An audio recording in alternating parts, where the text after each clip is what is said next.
Fala pessoal, tudo bom? Eu queria compartilhar um caso clínico aqui com vocês, que é um caso que me toca muito.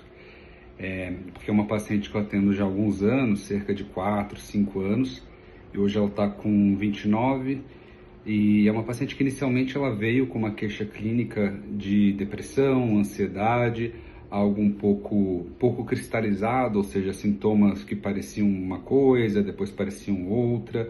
E com o passar do acompanhamento, a gente começou a mexer nas medicações, né, no antidepressivo convencional.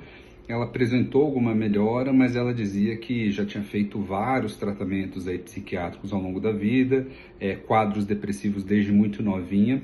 E toda vez que a gente está diante de um paciente que tem um quadro grave, um quadro depressivo, ansioso, qualquer outro quadro em saúde mental, que ele tende a não melhorar, eu sempre falo, primeiro a gente precisa rever o diagnóstico, ver se de fato aquele diagnóstico está correto, depois rever as medicações e, estando o diagnóstico correto, a gente começa a tratar e pensar em alternativas para quadros mais graves, mais resistentes e que não melhoram com tratamentos convencionais, né?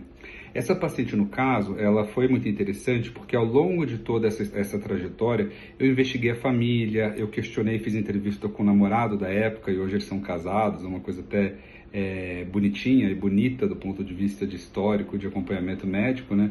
A gente se torna parte da família das pessoas.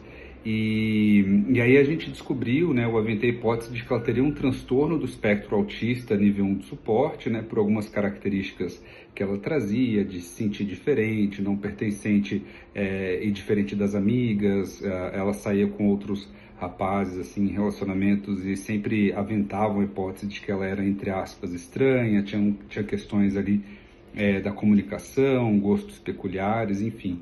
E com esse diagnóstico, que para ela foi muito libertador, isso só reforçou, né, e hoje a gente que lida com pacientes com neurodesenvolvimento, que quadros de ansiedade, de depressão nesse público podem ser quadros muitas vezes mais graves, né? E ela foi evoluindo com o passar do tempo, melhorando, né, do ponto de vista depressivo, mas teve uma recaída muito importante diante de um término. Nessa época, ela estava saindo ainda com o rapaz, eles resolveram terminar e tal, e ela ficou muito frustrada, muito mal, com ideação, pensamento de morte, e aí a gente aventou a possibilidade da cetamina como um tratamento que tanto ajudaria na questão depressiva quanto na questão da ideação, no pensamento de morte. Feito isso, ela melhorou tanto, isso há 4 anos atrás, que ela sustenta uma resposta e sustenta uma melhora até hoje, ou seja, é uma paciente que vem comigo a cada 2, 3 meses a fazer a manutenção da cetamina e que, na verdade, é um tratamento que, conforme o tempo foi passando, foi se tornando muito custo efetivo para essa paciente.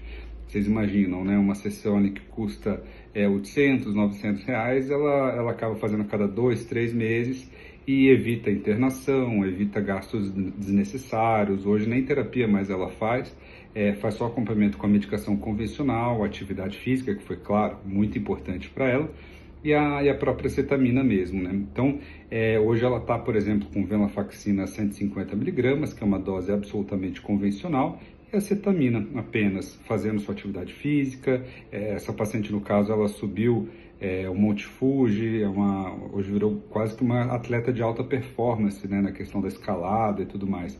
Ou seja, a gente pensa o paciente como um todo, revê diagnósticos, faz uma medicina de precisão, de qualidade, e é algo que era uma ansiedade, uma depressão no começo, com o passar dos meses, dos anos, se tornou um diagnóstico aí de autismo, de depressão resistente, com melhora ao uso da cetamina como manutenção, né?